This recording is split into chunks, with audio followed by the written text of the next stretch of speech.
Jana Vallabha Girivaradhari Gopi Jana Vallabha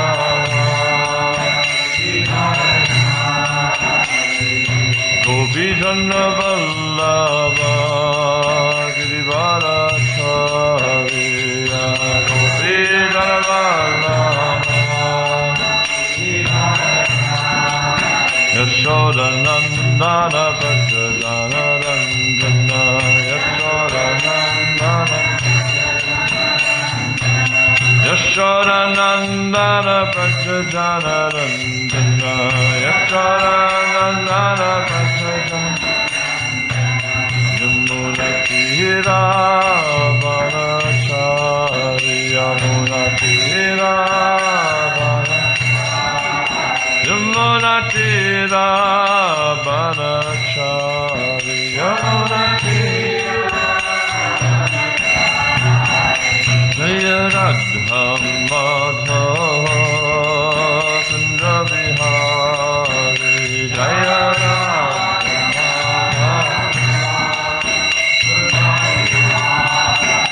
Jaya Radha Madhava Kunda Vihari Jaya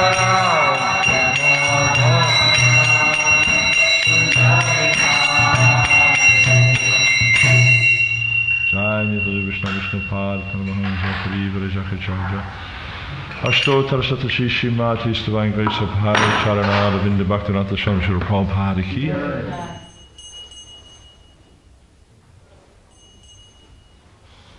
Om Namo Bhagavate Vasudevaya Om Namo Bhagavate Vasudevaya Om Namo Bhagavate Vasudevaya. Which verse is on the board? 9, okay. I forgot to bring my glasses, so it's a bit hard to see. Hang on, I'll use this thing. Prasana Vaktrang Nalyanektekshanam Prasana Vaktram Nalinayatekshanam Prasana Vaktram Nalinayatekshanam Kadamba Kinjalka Vishanga Vasasam Kadamba Kinjaka Pisanga Vasasam Kadamba Kinjalka Pisanga Vasasam Prasana Vaktram Nalina Yatekshanam Kadamba Kinjalka Pisanga Vasanam Lasan Maha Ratna Hiranmayan Gadam Lasan Maharatna Hiranmayan Gadam Lasan Maharatna Hiranmayan Gadam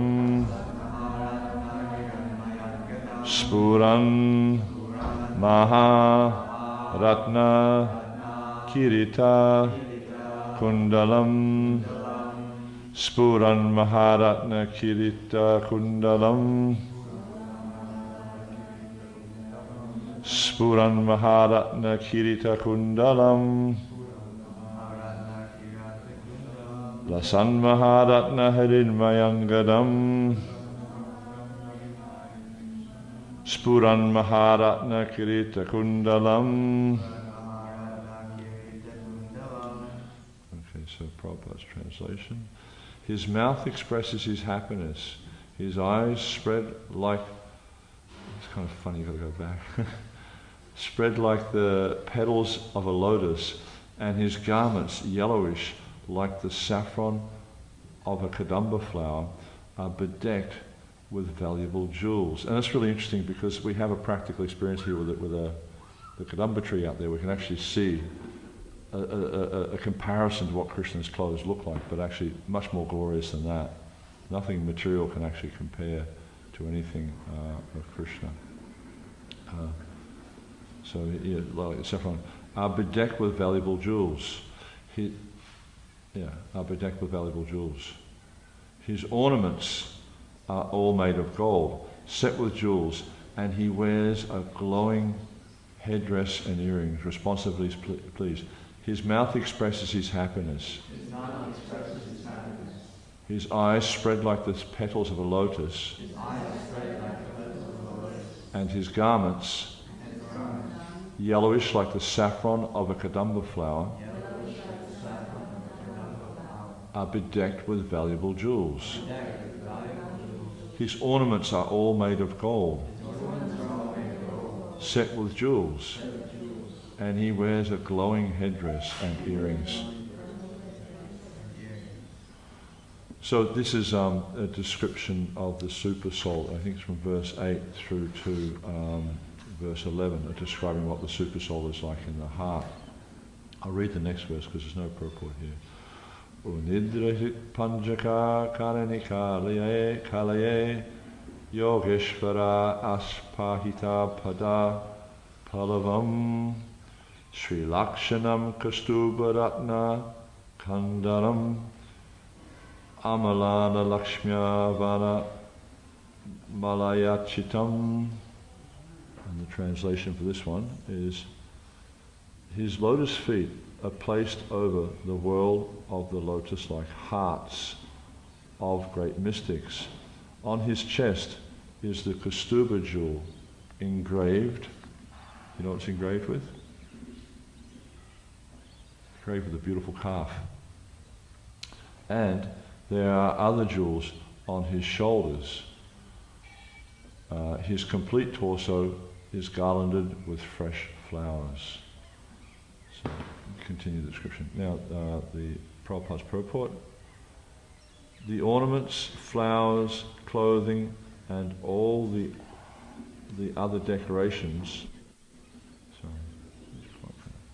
on the transcendental body of the personality of Godhead are identical with the body of the Lord. None of them are made of material ingredients otherwise there would be no chance of their decorating the body of the Lord. As such, in the Paravyoma, spiritual varieties are also distinguished from the material variegatedness. So, interesting section of the Bhagavatam here. And just to recap a little bit on this, we see back in the end of the 19th chapter. The 19th chapter of the first canto is quite significant because the 19th chapter is the appearance of Sukadeva Goswami.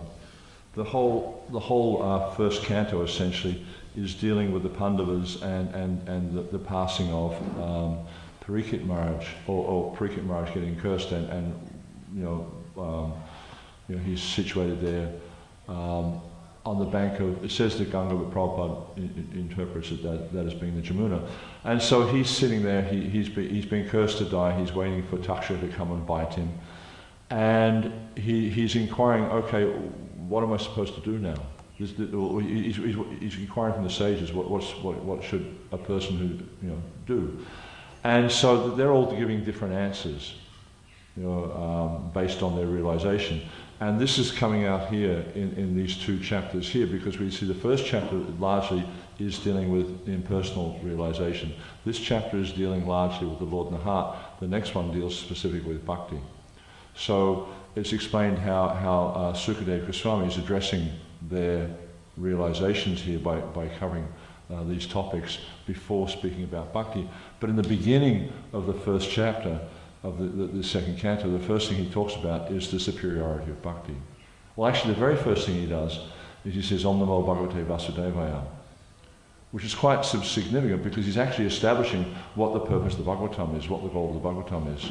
Before he says anything, he says, I offer my obeisances to the Supreme Personality of Godhead, Vasudeva. So he's very clear about who he's talking about. And then he goes on to, he thanks Parikshit for his questions, and then he he establishes the superiority of bhakti, and then he talks about Ashtanga yoga. So because there's different yogis, there's yogis of different levels there, and so he's speaking to them. It reminds me a little bit of there's an interesting book written by, or not written, but it's about. The book is actually a transcript of lectures given by Srila Bhaktisiddhanta Saraswati Thakur. It's called Brahman and Vaishnava. And in those lectures, the first half of the book, what Bhaktisiddhanta Saraswati Thakur, he talks about how, the glories of Brahmins, how they're the superior person in society and things like that. And because it's interesting, because he was addressing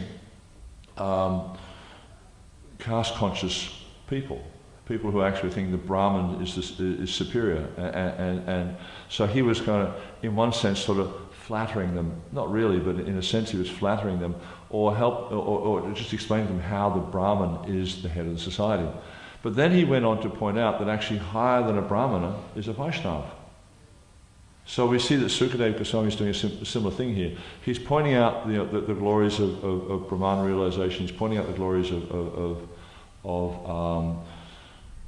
Paramatma realization. But not only that, he's also establishing the proper way to do it, to remove all the different speculations about different ideas, because we see that point is also addressed in the first chapter. They're talking about different ideas of how to realize Brahman. But he's giving a very clear definition that this is actually the way you do it. And now here in this chapter, he's talking, right in these verses here, he's talking about this is what the Super Soul looks like. And by the different words he's using here also, he's establishing the transcendental nature of the Super Soul, establishing that the Super Soul is not like an ordinary manifestation of an ordinary person, but actually this is the Supreme Personality of Godhead. This is his feature as the Lord in the heart. He's all-pervading feature. That's the Lord in the heart of every living entity. He's establishing that, and he's giving a clear description. So then we see that in the last chapter of the last canto, or the first canto, Sukadeva, Parikshit Maharaj, when Sukadeva arrives and he's given the seat of honor, he's seen as being the most worthy person. And it is interesting to note, I was listening to a class a few days ago, Prabhupada was talking about this, how it's interesting to note that Sukadeva Goswami was such an elevated personality that even his own father, Vyasadeva, who is considered to be the literary incarnation of Godhead, was sitting there to hear him speak. Narad Muni was sitting there to hear him speak. All these great personalities had come to hear Sukadeva Goswami speak the essence of spiritual knowledge, because they knew, Parikshit Maharaj, because Parikshit Maharaj was a devotee from birth. There was no ambiguity about his position, and he wasn't interested in hearing mundane subjects. He wasn't interested in hearing, anything other than what is the essence of all knowledge. And as we see, Sukadeva Goswami points out here that the essence of all knowledge is to give our lives to Vasudeva, to the Supreme Personality of Godhead, Krishna. So he asked him two specific questions, or actually three questions. In the first verse, he asked him, "What's the duty, the general duty of all living entities?" But he says specifically, "What is the duty of one who is about to die?" And then in the purport, it's a really nice purport, Prabhupada explains that, he said there's two questions he's asking here. He's asking about, what's the duty for everyone? But then he said specifically, and most importantly, he's asking him, what is the duty for one who's about to die? And then Srila Prabhupada goes on to explain that this is the position of everyone. Not just Parikshit, because we're thinking, Parikshit's going to die in 7 days. But then Prabhupada, in so many places he's pointed out, he said, Parikshit was very fortunate because he knew he had 7 days. We don't even know if we have 7 moments. And we hear about different calamities that happen all the time. I remember back in I can't remember what year it was, but I was in America. When the planes crashed into the World Trade Center, and I was in Seattle at the time, and then we heard on the news how a few days later a plane was taking off from JFK, and one of the engines dropped off the plane and fell through the roof of a house. So we could be sitting here. We're under the glide path from the airport. Right? We could be sitting here and a plane could fly over and something could drop off the plane and come through the roof of the building and kill us all. We have no idea. Or another interesting thing that happened, I tend to take notice of what happens with planes a bit. Last year it might have been, or the year before, a plane was flying from Melbourne to Sydney, propeller plane. One of the propellers came off. Fortunately, it landed in the forest, but could you imagine if a propeller came flying through the air, what it would do? It'd just like slice everything to pieces and just destroy everything in its path. So, we're in the same situation. We don't know at any given moment how long we have left. We don't know. Anything can happen at any given moment. And that's the nature of this. It says in the Bhagavatam, padam padam yad padam. There's danger at every step. At any given moment, you don't know what's going to happen next. Who knew this whole pandemic thing was going to happen? Who could have predicted that? But it happened. And that's what we have to deal with in this world. So Prabhupada, he's making the point there in the purport to verse 24 of the last chapter, of the first canto, that everyone is on the verge of death. Therefore, this Bhagavatam is very, very important, because through studying the Bhagavatam, one can actually understand the goal of life. One can understand that Krishna is the goal of life. And the Bhagavatam helps us to approach this goal of life. And the Acharyas, they explain that, it's very specific. The Bhagavatam is very specifically focusing on, that we approach Krishna through the process of bhakti. Because if we try to study the Bhagavatam without the process of bhakti, and we see that, I remember sitting on a plane traveling from Delhi to Calcutta one time, and the gentleman sitting next to me, he was a professor at a university in Bangladesh, and we got to talking, and he was telling me that because he was teaching Bengali, and their main book for studying Bhagavatam, you know what it was? Chaitanya Charitamrita. That was their textbook. Yet he had no bhakti at all, so therefore he couldn't really understand the essence of that book. He couldn't understand how it was presenting the Lord Chaitanya as the Supreme Person of Godhead, ultimately Supreme Person of Godhead Krishna. But for them it was just because it's classical Bengali, it was just a very good Bengali text.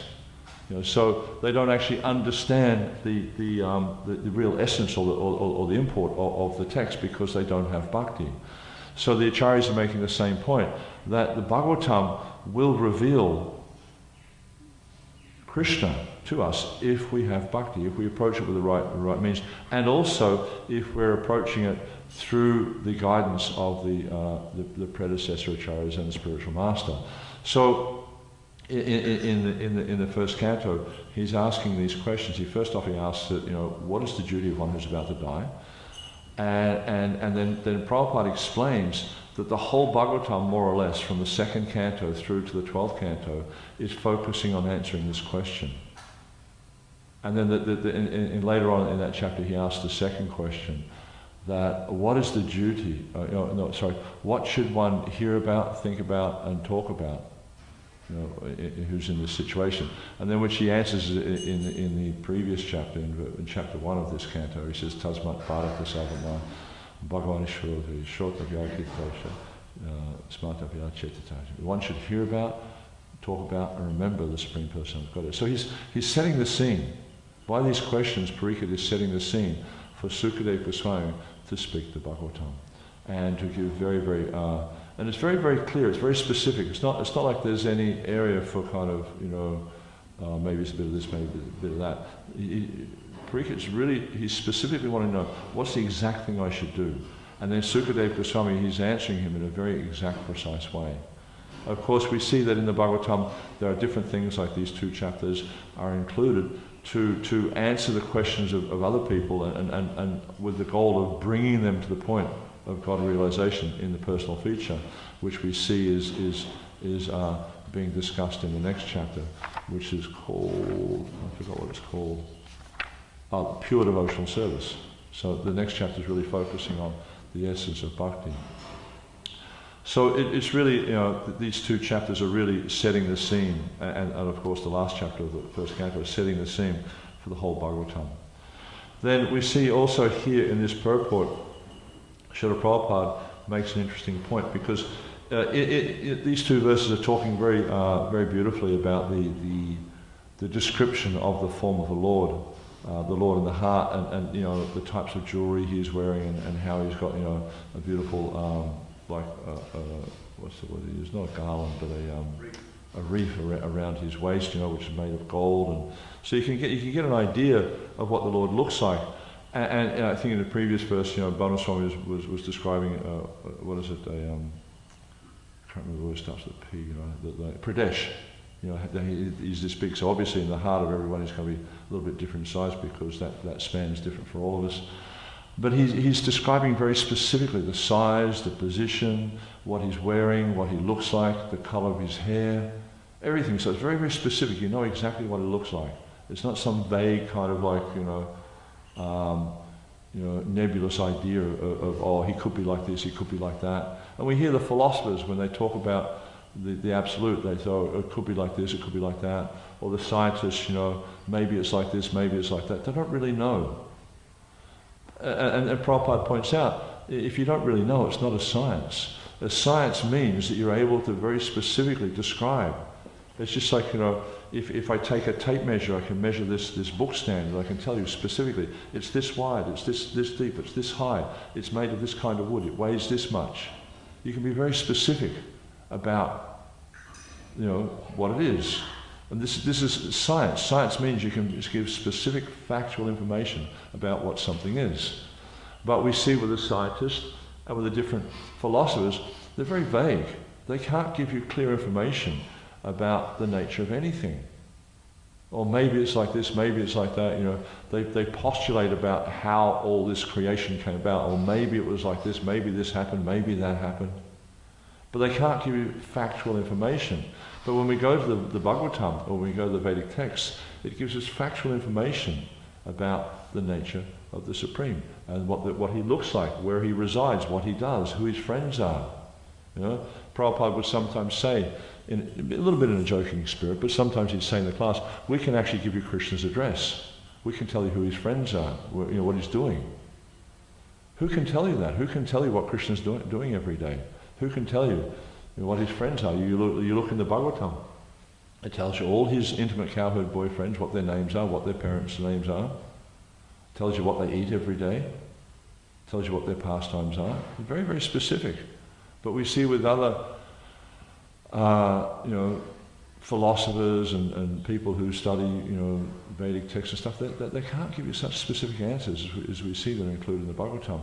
And we see here that Prabhupada in this purport is describing very, very clearly the nature of all these things. And he's talking here about the clothing, all the decorations on the transcendental body of the personality of Godhead are identical with the body of the Lord. So this means that they're transcendental in their nature. It's not like they are Krishna. In one sense, everything is just an expansion of Krishna. But there's also this oneness but difference. So in nature, they're the same as Krishna. Everything on Krishna's body is transcendental. And Srila Prabhupada is explaining here, otherwise they couldn't come into touch with the body of the Lord. So none of these material elements, if something is material, it cannot come into touch with the spiritual nature of Krishna. So this then kind of opens up a discussion, at least for me, about the nature of the deity. Because we see, like if you look at the deity, if you look at the element of the elements the deity is made of, referred to by our acharyas as stula or matter, it looks like that the deity is made of marble or brass or stone or wood or whatever, and painted and this and that thing. And that's true, that nature is there, that element is there. But as we see, it's more than that, it's much more than that, because and I was listening to an interesting lecture, not a lecture, sorry, it was a morning walk in the Botanical Gardens. I think Ramai Swami was there, he may remember this walk. And Prabhupada was talking about the mailbox example. And because someone was asking the question, I think it was Madhavisa Maharaj was asking the question about, it's like sometimes people sort of criticize us for worshiping the deity, and how is it that the deity is God. So Prabhupada gave the example of the mailbox, and it's really interesting. He said, how is it that when you put your put your letter into the mailbox, that it goes to its destination. So Madhavisa Maharaji started to answer the question. He said, oh, because from the mailbox it goes to the GPO, and the GPO, they sort it, and they said, and this is Prabhupada. He said, that's okay. He said, but the post office, he says the mailbox, he said, this is a post office. Why? Because it's authorized, because it's empowered by the post office. Because and he also mentions that if you paint up a box and you put it out in the front of your house, it looks the same as the post office box, the red box. He said, if you put your letter there, he said, it'll stay there for 1,000,000 years, it won't go anywhere. Why? Because it's not authorized. But if we put our letter in the proper post box, because of the authority of the post office, it'll go to its destination. And he said, in the same way, and this is the point, this is Prabhupada's real point here, not about the mechanism behind the letter going to its destination, but because of the authority. Because the post office authorizes the post box, therefore the system that the post office put into place supports this working. So in the same way, when the deity is carved and installed via an authorized process by an authorized person, then the deity is understood to be as good as God, the same as God. So then the deity becomes transcendental. It's no longer considered to be matter. And that everything that we offer to the Lord, everything the Lord is wearing, also takes on the same transcendental nature. There's an interesting section in the 5th chapter of the Adi Leela, around about verse 120, there's about 5 or 6 verses there, where Krishnadas Kaviraj is talking about Sankarshan and how Sankarshan manifests in 2 different ways. One, he manifests where he supports all the universes on his head, and it's just like a tiny little mustard seed sitting on each of his hoods. And so, you can get an idea of if you put a mustard seed in your hand, you almost can't feel the weight of it. It's so insignificant.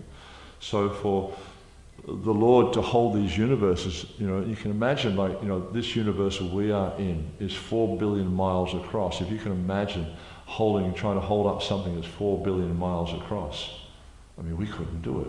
We physically couldn't do it. But for the Lord, this is like a tiny little mustard seed sitting on his head. So it's insignificant for him. And so that's one of the manifestations. And that's actually, my understanding is Jiva Goswami describes that this is a Shaktavesh manifestation of the Lord. This is actually a Jiva. But he's empowered by the Lord to do this. But in the other manifestation of Sankarshan, this is the Lord himself. This is when the Lord takes on this Supreme Personality of Servant Godhead. And this is an expansion of Lord Balaram, or an expansion of Nityananda Ram. And it describes there very specifically that Sankarshan manifests as the umbrella. So you see oftentimes, the deities we used to be one over Giriraj, there's an umbrella over the Lord protecting him from the elements. This is an expansion of the Lord directly. Also the couch, the cushions, the sitting place, the Brahman thread. There's many different things that are described there. These are actually direct expansion of the Lord. So we see that in something like deity worship, for instance, all the paraphernalia that is used to serve the deity is actually directly Krishna. It's like when we do the bog offering, when before we put the asanas down, we wipe the floor because we've been walking on that floor. That asana, that thing that seat or the mat that Krishna's sitting on, this is an expansion of Lord Balaram. So we always, clean the floor before we put it down, and we never step over the asana, we never step on the asana, because it's Balaram. And with all the paraphernalia, it's actually understood to be an expansion of Lord Balaram. So this means that, for us when we're serving the deity, or for those who are doing, backup service, cleaning the paraphernalia, to have this meditation that everything we're interacting with in the deity department is actually an expansion of the Supreme Personality of Godhead. And we see, in different places, Prabhupada's made many different comments, just like, he's mentioned how the kitchen is as good as the deity's room. Because what we're doing in the kitchen is we're preparing things directly for the Supreme Personality of Godhead. So the meditation that needs to go into preparing things for the Supreme Personality of Godhead, we need to have the same meditation that we would have when we're on the altar dressing the deities. Because we're cooking directly for Krishna. And it's understood that the consciousness of the cook goes into the food. So the idea is to use this as a way of offering my devotion to Krishna, whatever devotion or whatever little devotion I may have in my heart. Then when I'm cooking for the Lord, when I'm preparing any offerings for the Lord, when I'm on the altar addressing the Lord, is I use this as an opportunity or sometimes described it as a vehicle. Whatever activities I'm doing for Krishna, I use this as a vehicle to express my devotion to Krishna. Therefore, we don't talk mundane subject matters. It's mentioned in Nectar Devotion, to break silence while worshipping is considered to be an offence. So one of the whole focuses of deity worship is to see how everything connected with Krishna is transcendental, and we express this by our mood of worship, by the way we're worshipping the deity. And this mood of worship is a very important thing that's often misunderstood. Srila Prabhupada, there's a purport, I think it's chapter 4 of the 4th canto. No, sorry, chapter 24 of the 4th canto, verse 45 and 46, where Prabhupada, he talks about the mood of worship.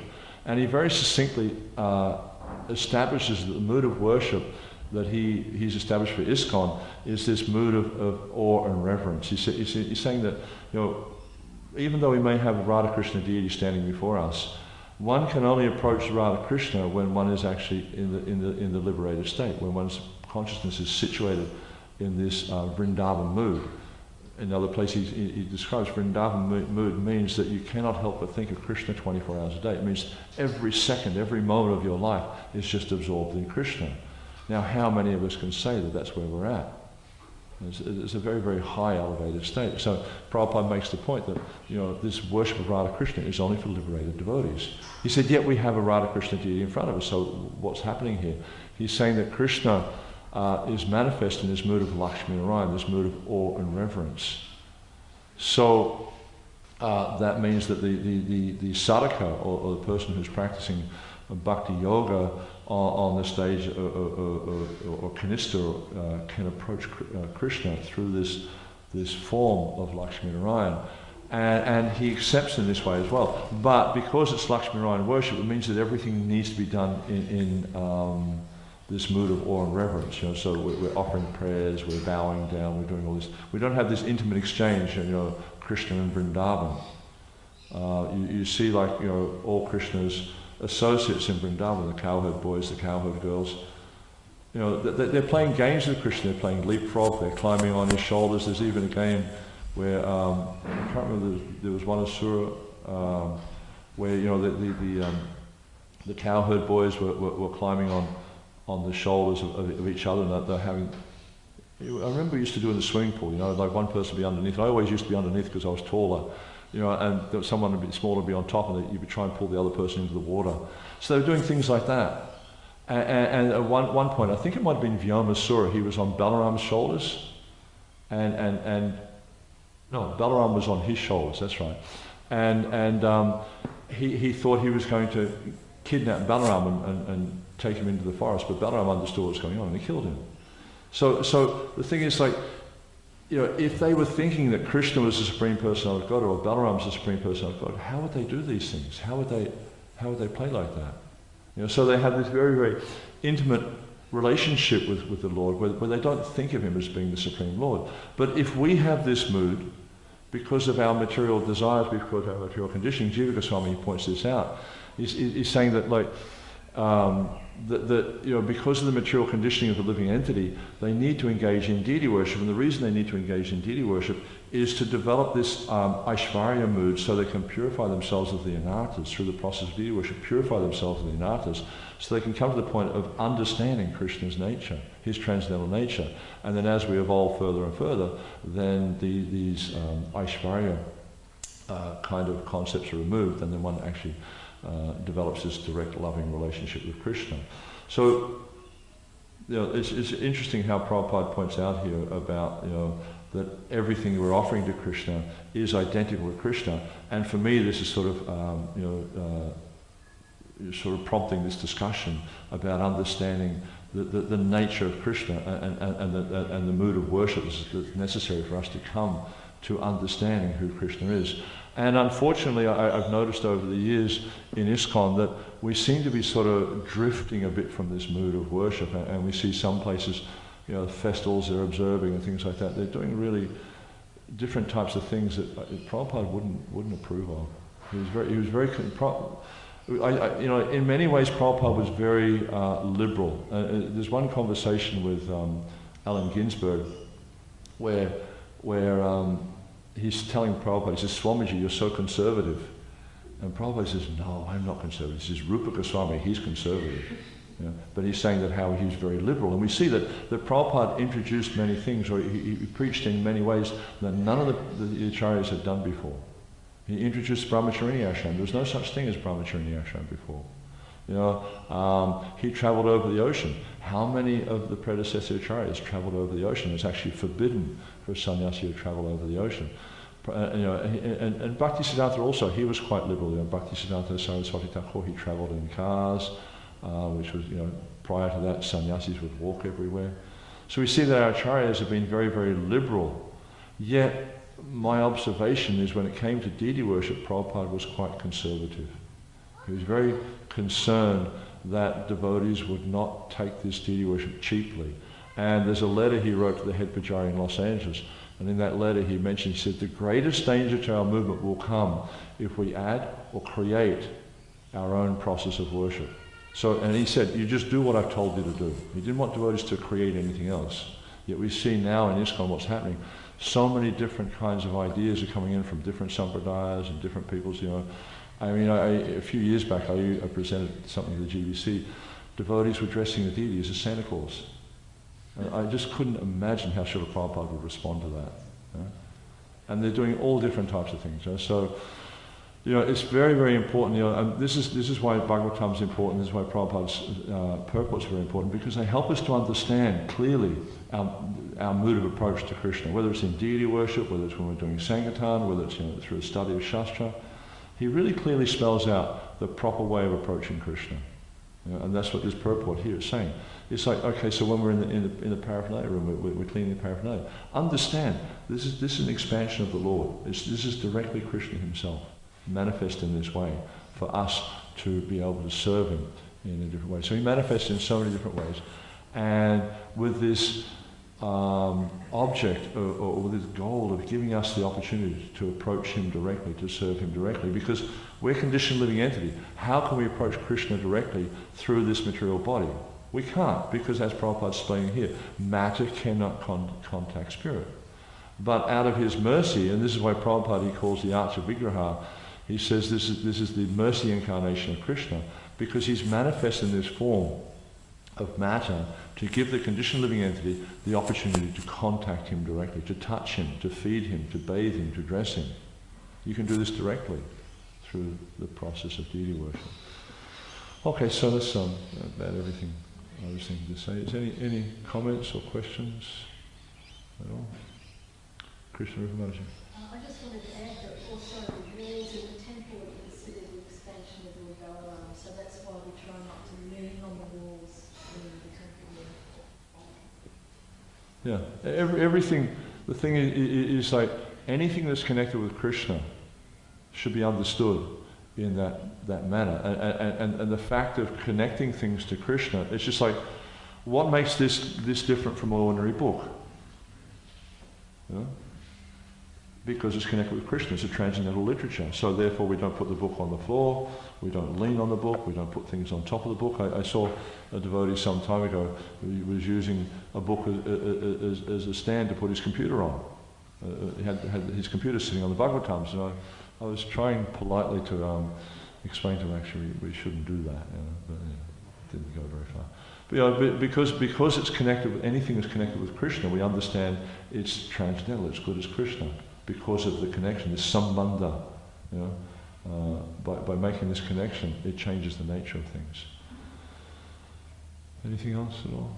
Ramai Maharaj. Well, I remember in regard to the deity worship and taking liberties, and I remember in the early days in Auckland, Radhagiri Hari, when they were in Mount Albany, Gibbo's brother, and before I got there, because I went over early, and the devotees were having, in the summer,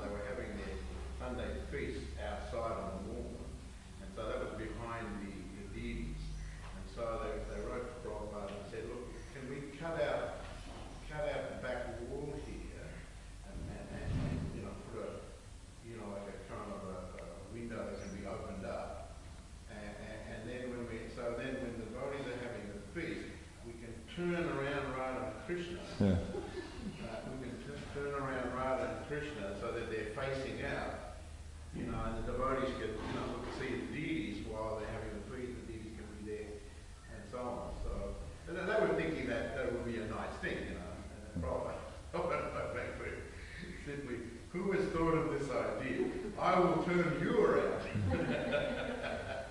Do not do this. Do not speculate. Yeah. And then also Prabhupada says something very funny in the letter. He said the deity is not a rolling stone. Yeah, that's right.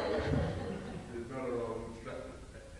Because that group is very popular now. You know, that letter sort of shows also how Prabhupada was very aware of what was going on in the world. You know, he knew about the rolling stones and things like that, you know, so he's very aware. But he said the deity is not a rolling stone. So he's super conservative about deity worship, and he didn't want us to manufacture or create our own process, because he said this would be the greatest danger to our movement. So, you know, and Prabhupada, he spent in I can't remember what year it was probably around about 73. He spent, I think it was probably around 6 or 8 months in Los Angeles. And at that point, he basically set the blueprint for the whole of ISKCON to follow. And he went through every aspect of temple management. This is the time where he established the morning program as we know it. This is the time when he established the Bhagavatam class as we know it. This is the time where he established all the festivals. He even spent time with the pujaris, telling them all the festivals to observe, telling them how to observe the festivals. He went through the whole deity worship program.